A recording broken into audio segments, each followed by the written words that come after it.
ಎಲ್ರಿಗೂ ನಮಸ್ಕಾರ. ಎಲ್ಲರೂ ಹೇಗಿದ್ದೀರಾ? ಎಲ್ರಿಗೂ ನಮಸ್ಕಾರ. ಇವತ್ತು ಗೊರ್ಜೆ ಪಲ್ಯ ಕಿತ್ಕೊಳ್ಳೋಕ್ಕಂತ ಬಂದಿದ್ದೀವಿ. ಲೇಔಟ್ ಆಗಕ್ಕೆ ಇದು ಆ್ಯಕ್ಚುಲಿ ಲೇಔಟ್. ಹೊಲ ಮಾಡಿರ್ತಾರಲ್ವಾ, ಲೇಔಟ್ನಲ್ಲಿ ಅಂದರೆ ಮೊದಲೆಲ್ಲ ಇದನ್ನ ಹೊಲ ಮಾಡಿದ್ರಲ್ವಾ, ಸೊ ಅಲ್ಲಲ್ಲಿ ಪಲ್ಯಗಳು ಬೆಳೆದಿದ್ದಾವೆ. ಅದು ಗೊಜ್ಜೆ ಪಲ್ಯ ಕಿತ್ಕೊಳ್ಳೋಣ ಅಂತ ಬಂದಿದ್ವಿ. ಗೊಜ್ಜೆ ಪಲ್ಯಗಳು ತುಂಬಾನೇ ಬೆಳೆದ್ಬಿಟ್ಟಿತ್ತು. ಆಲ್ರೆಡಿ ಸ್ವಲ್ಪ ಅಷ್ಟು ಕಿತ್ಕೊಂಡಿದ್ದಾರೆ. ಜಾಗ ನೋಡಿ, ತುಂಬ ಇದೆ. ಅಂದರೆ ಅಲ್ಲಿ ಯಾರು ಓಡಾಡ್ತಿರಲ್ಲ ಅಂಥ ಜಾಗದಲ್ಲಿ ಹೋಗಿ ನಾವು ಅದನ್ನೆಲ್ಲ ಕಿತ್ಕೊಂಡು ಬಂದ್ವಿ. ಸೊ ಎಲ್ಲ ಗಿಡಗಳು ಕೂಡ ತುಂಬ ಚೆನ್ನಾಗಿ ಹೂವೆಲ್ಲ ಬಿಟ್ಕೊಂಡು ತುಂಬ ಚೆನ್ನಾಗಿ ಕಾಣ್ತಾ ಇದೆ ನೋಡಲಿಕ್ಕೆ ಕೂಡ. ಮಳೆ ಕೂಡ ಸರಿಯಾಗಿ ಆಗ್ತಾಯಿಲ್ಲ. ಫಸ್ಟ್ ಟೈಮ್ ಒಂದು ಸಲ ಆದಮೇಲೆ ಇದೆಲ್ಲ ಬೆಳೆದ್ಬಿಡ್ತು. ಆಮೇಲೆ ಮಳೆ ಬರೋಂಗೆ ಮಾಡೋದು, ಮಾಡ ಮುಚ್ಚೋದು ಆ ಥರನೇ ಆಗ್ತಾಯಿದೆ. ನಿಮ್ಮ ಸೈಡ್ ಹೇಗೆ ಆಗ್ತಾಯಿದೆ ಕಮೆಂಟ್ ಬಾಕ್ಸಲ್ಲಿ ಕಮೆಂಟ್ ಮಾಡಿ. ಸೊ ಶಾರ್ಟ್ ವೀಡಿಯೋಸ್ ಕೂಡ ಅಪ್ಲೋಡ್ ಮಾಡ್ತಾ ಇರ್ತೀನಿ. ಲೆಂತ್ ವೀಡಿಯೋ ಲೇಟ್ ಆದರೆ ನಾನು ಬೇಗ ಶಾರ್ಟ್ ವೀಡಿಯೋನೇ ಹಾಕ್ತಾಯಿರ್ತೀನಿ. ಸೊ ಶಾರ್ಟ್ ವೀಡಿಯೋ ಕೂಡ ನೋಡಿ. ಸೊ ನನ್ನ ಚಾನಲ್ಗೆ ಸಬ್ಸ್ಕ್ರೈಬ್ ಮಾಡಿಲ್ಲ ಅಂದರೆ ಸಬ್ಸ್ಕ್ರೈಬ್ ಮಾಡ್ಕೊಳ್ಳಿ. ಸೊ ಸೊಪ್ಪು ಕಿತ್ಕೊಂಡು ಬಂದಮೇಲೆ ಅದು ಸೊಪ್ಪೊಂದು ರೆಸಿಪಿ ಕೂಡ ಇನ್ನೊಂದು ಸಲ ಯಾವಾಗಾದರೂ ಹಾಕ್ತೀನಿ. ಅದನ್ನು ನಾನು ಮಾಡೋದು ವೀಡಿಯೋ ಮಾಡೋದು ಮರ್ತೋಗ್ಬಿಟ್ಟೆ. ಇಲ್ಲಿ ತುಪ್ಪದ ಹೀರೆಕಾಯಿ ಅಂತೀವಲ್ಲ, ನಮ್ಮ ಸೈಡ್ ಇದು ತುಂಬ ತಿಂತಾರೆ. ಅಂದರೆ ನಮ್ಮದು ಸ್ವಲ್ಪ ಬಾರ್ಡ್ರಲ್ಲಿರೋದ್ರಿಂದ, ಆಂಧ್ರ ಬಾರ್ಡ್ರ್ ಇರೋದ್ರಿಂದ ಈ ಕಡೆ ನಮಗೆ ಜಾಸ್ತಿ ಸಿಗುತ್ತೆ. ಇದು ನಮ್ಮ ಅಜ್ಜಿ ಕಾಲದಿಂದನೂ ತಿಂತಾ ಇದ್ವಿ ನಾವು. ಇದು ನಮ್ಮ ಅಜ್ಜಿ ಅದು ಬಳ್ಳಿ ಇತ್ತು ಮಂತಲ್ಲಿ, ಆವಾಗಿಂದನೂ ನಮ್ಮ ಅಜ್ಜಿ ತರ್ತಾಯಿದ್ರು. ಆವಾಗ ಊರಿಂದ ಬರಬೇಕಾದ್ರೆ ಆವಾಗಿಂದನೂ ನಮಗೆ ತುಂಬ ಇಷ್ಟಪಟ್ಟು ತಿಂತೀವಿ. ರೊಟ್ಟಿ ಆ್ಯಂಡ್ ಚಪಾತಿ ಇವೆರಡರಲ್ಲಿ ತುಂಬಾ ಚೆನ್ನಾಗಾಗುತ್ತೆ ರೈಸ್ಕನ್ನು. ನಮ್ಮ ಮನೇಲಿ ರೊಟ್ಟಿ ಮಾಡಿದ್ರೆ ಮತ್ತು ಏನಾದರೂ ಬೇಕೇ ಬೇಕು ನಮಗೆ ಈ ಥರ ಪಲ್ಯಗಳು. ಸೊ ಅದನ್ನೇ ಮಾಡ್ತಾಯಿದ್ದೆ. ಸೇಮ್ ಏನಿಲ್ಲ, ಜಾಸ್ತಿ ಏನೂ ಹಾಕೋದಿಲ್ಲ. ಮಾಮೂಲಾಗಿ ಹೇಗೆ ಮಾಡ್ಕೊತೀವೋ ಅಷ್ಟೇ ಮಾಡ್ಕೊಂಡಿದ್ದೀನಿ. ಮಸಾಲ ಏನು ಹಾಕೋದೇ ಬೇಡ. ಖಾರ ಪುಡಿ, ಉಪ್ಪು, ಅರಿಶಿಣ ಇಷ್ಟು ಹಾಕಿ ಎಣ್ಣೆಯಲ್ಲಿ ಚೆನ್ನಾಗಿ ಟೊಮೊಟೊ ಈರುಳ್ಳಿ ಹಾಕಿ ತಳಿಸ್ಬಿಟ್ರೆ ಆದಷ್ಟಿಗೆ ಅದೇ ನೀರು ಕೂಡ ಬಿಟ್ಕೊಳ್ಳುತ್ತೆ. ಯಾವುದೇ ಮಸಾಲ ಪದಾರ್ಥ ಹಾಕಿ ಅದನ್ನು ಇದು ಮಾಡೋದೇನು ಬೇಕಾಗಿಲ್ಲ. ಒಂದು 10-15 ನಿಮಿಷ ಇಟ್ಬಿಟ್ರೆ ರೆಡಿ ಆಗಿಬಿಡುತ್ತೆ. ಸೊ ನಿಮಗೆ ಕಳೆದ ವೀಡಿಯೋದಲ್ಲಿ ಹೇಳಬೇಕು ಅಂದ್ಕೊಂಡಿದ್ದೆ, ಯಾಕೆ ನಾನು ವೀಡಿಯೋನ ಮಾಡೋಕ್ಕಾಗ್ತಾ ಇರಲಿಲ್ಲ ಅಂತ. ಈ ವಿಡಿಯೋದಲ್ಲಿ ಹೇಳ್ತೀನಿ.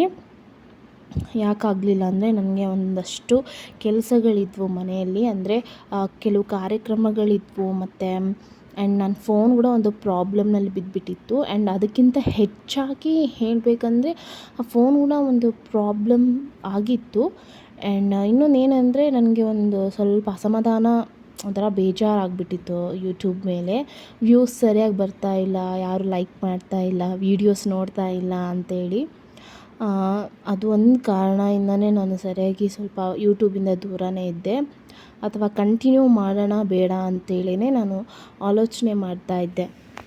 ಏನು ಇದನ್ನು ಕಂಟಿನ್ಯೂ ಮಾಡ್ಬೋದಾ ಅಥವಾ ಬೇಡನಾ, ಇಲ್ಲಿಗೆ ಬಿಟ್ಬಿಡೋಣ ಅಂತ. ಸೊ ಇಷ್ಟೆಲ್ಲ ಆಲೋಚನೆ ಮಾಡ್ತಿದ್ದೆ. ಇದೆಲ್ಲ ನಾನು ಮಾಡ್ಕೊಂಡಿರೋದೇ ಅಲ್ಲ, ಇಲ್ಲ ಇದು ಏನಾನ ಆಗಲಿ ನಾನು ಇದನ್ನು ಕಂಟಿನ್ಯೂಷನ್ ಮಾಡಲೇಬೇಕು ಅಂತ ಅಂದ್ಕೊಂಡು ವೀಡಿಯೋನ ಸ್ಟಾರ್ಟ್ ಮಾಡಬೇಕು ಅಂದ್ಕೊಂಡಿದ್ದ ದಿವಸನೇ ಫೋನ್ ಕೂಡ ಸಿಂಕ್ನಲ್ಲಿ ಬಿದ್ದುಬಿಡ್ತು. ಅಂದರೆ ಪಾತ್ರೆ ತೊಳಿತಾ ಇದ್ದೆ, ಅಲ್ಲೇ ನೀರು ಕೂಡ ಇದ್ವು ಸಿಂಕ್ನಲ್ಲಿ. ಪಾತ್ರೆ ತೊಳಿತಾ ಇದ್ದೆ, ಅಲ್ಲಿ ಫೋನ್ ನಮ್ಮ ದೊಡ್ಡಮ್ಮವ್ರು ಮಾಡಿದ್ರು ಫೋನು. ಅವ್ರ ಜೊತೆ ಮಾತಾಡ್ತಾ ಅದೇನಾಯಿತು, ಫೋನ್ ಅನ್ನೋದು ಸೀದಾ ಸಿಂಕ್ನಲ್ಲಿ ಜಾರಿಬಿಡ್ತು. ನಾನು ಅದನ್ನು ಎತ್ಕೊಳ್ಳೋಕೆ ಕೂಡ ನನಗೆ ಕೈಲಿ ಸಿಕ್ಕಿಲ್ಲ. ಬಿಕಾಸ್ ಬೇರೆ ಪಾತ್ರೆಗಳು ಕೈಯಲ್ಲಿ ಸಿಕ್ತಿತ್ತು, ಅದು ಸಿಕ್ಕಿಲ್ಲ. ಟಕ್ಕನಂಗೆ ಹಿಂಗೆ ಎತ್ಕೊಂಡೆ, ಇನ್ನೂ ಕಾಲ್ ರನ್ನಿಂಗ್ನಲ್ಲೇ ಇತ್ತು. ಆಮೇಲೆ ಫೋನ್ ತುಂಬಾ ಬ್ಲಿಂಕ್ ಆಗ್ತಾಯಿತ್ತು.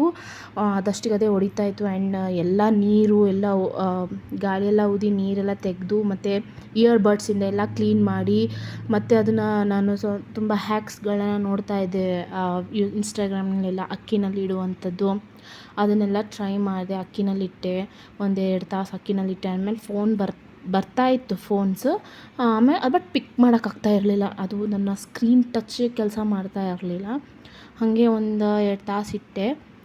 ಸಂಜೆಗೆಲ್ಲ ಸೆಟ್ರೇಟ್ ಆಗಿಬಿಡ್ತು. ಹೆಂಗೆ ಸೆಟ್ರೇಟ್ ಆಯಿತು ನನಗೆ ಗೊತ್ತಿಲ್ಲ. ಅದು ನಿಜವಾಗ ಮಿರಾಕಲ್ ಅನಿಸ್ಬೋದಕ್ಕೂ. ತುಂಬಾ ಬೇಗ ಹಿಂಗೆ ಅಂದ ತಕ್ಷಣ ಕಾಲ್ ಬರೋದು, ಎಲ್ಲ ಚೆಕ್ಕಿಂಗ್ ಮಾಡಿದೆ. ಮತ್ತು ಒಂದು ಸಲ ಬಿಸಿಲಲ್ಲಿಟ್ಟು ಎಲ್ಲ ಆಯಿತು. ಆಮೇಲೆ ಫೋನ್ ಕೂಡ ನನಗೆ ಸರಿ ಹೋಯಿತು. ಮತ್ತು ಇದಕ್ಕಿನ್ನ ಎಷ್ಟು ಸಾವಿರ ಕೊಟ್ಟು ನಾನು ರಿಪೇರಿ ಮಾಡಿಸ್ಕೋಬೇಕು ಅಂತೇಳಿ ಅನ್ನಿಸ್ಬಿಟ್ಟಿತ್ತು. ಬಟ್ ಫೋನ್ ಕೂಡ ಈಗ ಸೆಟ್ ಆಯಿತು. ಸೊ ಹೀಗೆ ಇಷ್ಟೆಲ್ಲ ಹಿಂದೆ ಮೇಲೆ ಈ ಥರ ಒಂದು ಮತ್ತು ಡಿಸಪಾಯಿಂಟ್ ಯೂಟ್ಯೂಬ್ನಲ್ಲಿ ಯಾವುದೇ ಒಂದು ಮಾಡಬೇಕಂದ್ರೂ ಆಗ್ತಾಯಿಲ್ಲ ವೀಡಿಯೋಸು, ಅದೆಲ್ಲ ಬೇಜಾರಿನಲ್ಲಿ ನಾನು ಇದ್ಬಿಟ್ಟಿದ್ದೆ. ಅದಕ್ಕೆ ನಾನು ಇದೇ ಕಾರಣಕ್ಕಾಗಿ ನಾನು ವೀಡಿಯೋ ಮಾಡೋಕ್ಕೆ ಆಗಿರಲಿಲ್ಲ. ಸೊ ಇನ್ಮೇಲೆ ವೀಡಿಯೋಸ್ನ ಹಾಕ್ತಾಯಿರ್ತೀನಿ. ಸೊ ನೀವೆಲ್ಲರೂ ನನಗೆ ಸಪೋರ್ಟ್ ಮಾಡಿ, ಲೈಕ್ ಮಾಡಿ ಮತ್ತು ನನ್ನ ಚಾನಲ್ಗೆ ಸಬ್ಸ್ಕ್ರೈಬ್ ಮಾಡಿ. ಏನಾದರೂ ಸಜೆಷನ್ಸ್ ಕೊಡೋಂಗಿದ್ರೆ ಕಮೆಂಟ್ ಬಾಕ್ಸ್ನಲ್ಲಿ ಕಮೆಂಟ್ ಮಾಡಿ ಸಜೆಷನ್ಸ್ನ ಕೊಡಿ ಅಂತ ಕೇಳ್ತಾ ಇದ್ದೀನಿ.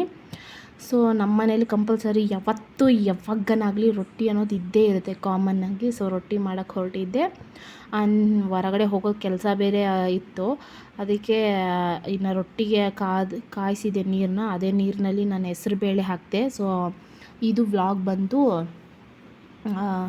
ಇದು ಕಾರುಣ್ಣಿಮೆ ದಿವಸ. ಸೊ ಸ್ವೀಟ್ ಏನಾದರೂ ಮಾಡೋಣ ಅಂಥೇಳಿ ಅವತ್ತು ಸಂಜೆ ಟೈಮ್ ನಾನು ಮಾಡೋಣ ಅಂಥೇಳಿ ಇದನ್ನು ಸ್ವಲ್ಪ ಲೋ ಫ್ಲೇಮ್ನಲ್ಲಿ ಇಟ್ಟು ಹೋದರೆ ಅವ್ರು ಅಟ್ಲೀಸ್ಟ್ ಮನೇಲಿ ಯಾರು ಇರ್ತಾರೆ ಅವ್ರು ನೋಡ್ಕೊತಿರ್ತಾರೆ. ರೊಟ್ಟಿ ಆದರೆ ನೆನೆಸಿಟ್ರೆ ಇನ್ನೂ ಮತ್ತೆ ಮೆದುವಾಗಿ ಮತ್ತು ಇದಾಗಿಬಿಡುತ್ತೆ ಅಂಥೇಳಿ ನಾನು ಹೆಸರುಬೇಳೆ ಹಾಕಿಟ್ಟು ಹೊರಗಡೆ ಹೋಗಿ ಬಂದೆ. ಸೊ ಇಷ್ಟೆಲ್ಲ ಆ ಟೈಮ್ನಲ್ಲಿ ಹಂಗೆ ಆಗಿಬಿಟ್ಟಿತ್ತಲ್ಲ. ಒಂದೊಂದು ಸಲ ನನಗೆ ಇನ್ನೊಂದು ಹೇಳಬೇಕಂದ್ರೆ, ನಾನು ಯೂಟ್ಯೂಬ್ ಮಾಡಿರೋದು ಯಾರಿಗೂ ಅಷ್ಟಾಗಿ ಗೊತ್ತಿಲ್ಲ. ನಮ್ಮ ಮನೆ ಲೇಡೀಸ್ ಗ್ಯಾಂಗಿಗೆ ಮಾತ್ರನೇ ಗೊತ್ತು, ಜೆಂಟ್ಸ್ ಗ್ಯಾಂಗಿಗೆ ಗೊತ್ತಿಲ್ಲ. ಅದಕ್ಕೆ ಒಂದು ಸ್ವಲ್ಪ ಹೆದರ್ತೀನಿ ನಾನು ಅವ್ರಿಗೆ ಹೇಳಲಿಕ್ಕೆ. ಅವರು ನನಗೆ ಇನ್ನೂ ಇದರ ಮೇಲೆ ಎಂಕರೇಜ್ಮೆಂಟ್ ಅದು ಎಲ್ಲ ಇಲ್ಲ ಅವ್ರಿಗೆ. ಅದಕ್ಕೆ ನಾನು ಸುಮ್ಮನೆ ಇದ್ದೀನಿ ಸೈಲೆಂಟಾಗಿ. ನನಗೆ ಯಾವಾಗ ವೀಡಿಯೋ ಮಾಡಬೇಕನ್ಸುತ್ತೋ ಮಾಡಿ ಟಕ್ಕಂತ ವಾಯ್ಸ್ ಓವರ್ ಕೊಟ್ಟು ಆ್ಯಂಡ್ ನಿಮಗೆಲ್ಲ ಅಪ್ಲೋಡ್ ಮಾಡಿ ತೋರಿಸ್ಬೇಕು ಅನ್ನೋದೇ ನನಗೆ ಇಷ್ಟ. ಸೊ ಇನ್ನಷ್ಟು ಹೊಸ ವೀಡಿಯೋಗಳನ್ನ ಅಪ್ಲೋಡ್ ಮಾಡ್ತೀನಿ. ಸೊ ನೀವಷ್ಟೇ ಏನು ಮಾಡಬೇಕಿಲ್ಲ, ಸಬ್ಸ್ಕ್ರೈಬ್ ಒಂದು ಮಾಡಬೇಡಿ. ಇಷ್ಟೇ ನೋಡಿ ಕಾರಣಗಳು ಏನಂದರೆ ಒಂದು ವೀಡಿಯೋ ಮಾಡಲಿಕ್ಕೆ. ಅದು 1 ಮಂತ್ ನೋಡಿ. ಹೆಸರುಬೇಳೆ ಪಾಯಸ ತುಂಬ ತೆಳ್ಳಗೆ ಮಾಡಿಬಿಟ್ಟಿದೆ ಆ್ಯಂಡ್ ಸ್ವಲ್ಪ ಇನ್ನೂ ಕುದಿಸ್ಬೇಕಾಗಿತ್ತೇನೋ, ಬಟ್ ಹಿಂಗೂ ಚೆನ್ನಾಗಿತ್ತು, ಟೇಸ್ಟಾಗಿಯೇ ಇತ್ತು. ಗ್ಲಾಸ್ನಲ್ಲಿ ಎಲ್ಲ ಹಾಕ್ಕೊಂಡು ಕುಡಿತಾ ಇದ್ವಿ ಎಲ್ಲರೂ. ಅದು ಲಾಸ್ಟಿಗೆ ಅಷ್ಟು ಉಳಿದಿತ್ತು, ಆಮೇಲೆ ಎಲ್ಲ ಖಾಲಿ ಕಲಾಸ್ ನೋಡಿ. ರೊಟ್ಟಿ ಮಾಡಿದ್ದೀನಿ, ಆಲ್ರೆಡಿ ಹೇಳಿದ್ನಲ್ಲ ನಿಮಗೆ, ರೊಟ್ಟಿ, ಹೀರೆಕಾಯಿ, ಅನ್ನ. ಸೊ ಇಷ್ಟೆಲ್ಲ ಮಾಡಿದೆ. ಈ ಮಳೆಗಾಲ ಬಂತು ನಮ್ಮ ಮನೇಲಿ ಚೇಳುಗಳು ಒಳಗಡೆ ಬರ್ಲಿಕ್ಕತ್ತವ. ಈ ಚೇಳುಗಳನ್ನ ಎಷ್ಟು ಏನು ಮಾಡಬೇಕು ಅಂತ ಗೊತ್ತಿಲ್ಲ. ಇದಕ್ಕೂ ಮುಂಚೆನೂ ಬಂದಿತ್ತು ಚೇಳು. ಆಮೇಲೆ ಇದು 2ನೇ ಚೇಳು ನನಗೆ ಬಂದಿರೋದು. ಆ್ಯಂಡ್ 3ನೇ ಚೇಳು ನಾನು ಹೊರಗಡೆ ಮನೆ ಮುಂದೆ ವಾಕಿಂಗ್ ಮಾಡ್ತೀನೋ ಅಲ್ಲಿ ಒಂದು ಸಿಕ್ಕಿತ್ತು. ಇದು ಮೊದಲೇ ಚೇಳು. ನಾನು ಫಸ್ಟ್ ಟೈಮ್ ಇದು ಒಂದು ಬೆಡ್ರೂಮ್ನಲ್ಲಿ ಬಂದಿತ್ತು. ಆ್ಯಂಡ್ ಅದು ನಮ್ಮ ಅಮ್ಮನ ಬಟ್ಟೆ ಮೇಲೇ ಇತ್ತು. ಅದು ದೇವ್ರ ದಯ, ಅದು ಹಂಗೆ ಗೊತ್ತಾಯಿತು. ಅದನ್ನು ಹೊಡೆಸಿ ಸಾಯಿಸಿಬಿಟ್ವಿ. ಇನ್ನೊಂದು ಅಲ್ಲಿ ತೋರಿಸ್ನಲ್ಲ, ಅದು ನಾನು ಹೊಡೆದಿರೋದು. ಅದು ಇನ್ನೊಂದು ಕಿಚನ್ ಸೈಡಲ್ಲಿ ಬಂದಿತ್ತು. ಸೊ ಆದಷ್ಟು ವಿಂಡೋಗಳನ್ನೆಲ್ಲ ಕ್ಲೋಸ್ ಮಾಡ್ತಾಯಿದ್ದೀವಿ. ತುಂಬಾ ಈ ಮಳೆಯಿಂದ ಎಲ್ಲ ಹುಳಗಳೆಲ್ಲ ಹೊರಗಡೆ ಬರ್ತಿದೆ. ಸೊ ನೀವು ಕೂಡ ಸೇಫ್ ಆಗಿರ್ರಿ ಅಂತ ಹೇಳ್ತಾ ಇಲ್ಲಿಗೆ ಈ ವಿಡಿಯೋ ಮುಗಿಸ್ತೀನಿ. ಬಾಯ್.